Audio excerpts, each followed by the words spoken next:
પાત્રા અપમ બનાવવા માટે આપણે અળવીના પાનને બરાબર એક સરખા સમારવાના છે.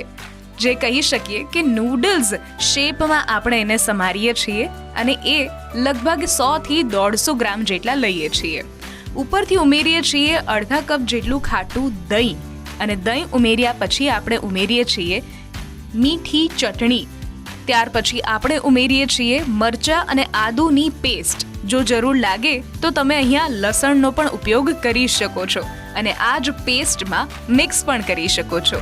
લગભગ 1.5 ચમચી જેટલો આપણે લઈએ છીએ ગરમ મસાલો. ઝીણા સમારેલા આપણે મરચાં લઈએ છીએ. પિંચ જેટલી આપણે હળદર અહીંયા વાપરીએ છીએ અને સ્વાદ અનુસાર મીઠું વાપરીએ છીએ. ઉપરથી થોડી અમથી એવી હિંગ પણ આપણે નાખીશું જેથી ટેસ્ટ ખૂબ સરસ આવે. અને આ બધું જ બરાબર મિક્સ થઈ જાય એટલે 2 થી 3 ટેબલસ્પૂન જેટલું આપણે ઓઇલ પણ વાપરીએ છીએ. આ બધું જ બરાબર મિક્સ થઈ જાય ત્યાર પછી આપણે લગભગ 2 મોટા ચમચા અથવા 1 વાટકો કહી શકીએ એટલો ચણાનો લોટ નાખીએ છીએ અને આ બધી જ વસ્તુ એકસાથે મિક્સ કરીએ છીએ.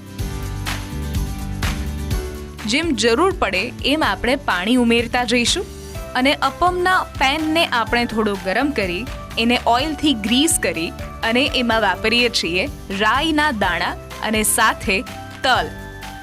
તલ ઉમેરવાથી જ્યારે અપમ બનીને તૈયાર થશે ત્યારે ઉપરનું કોટિંગ એ ખૂબ સરસ રીતે દેખાશે. અને હવે આખા બેટરને આપણે એમાં એડ કરી દઈએ છીએ. બસ થોડી વાર ઢાંકીને રાહ જોવાની છે અને આપણા અપમ બનીને તૈયાર.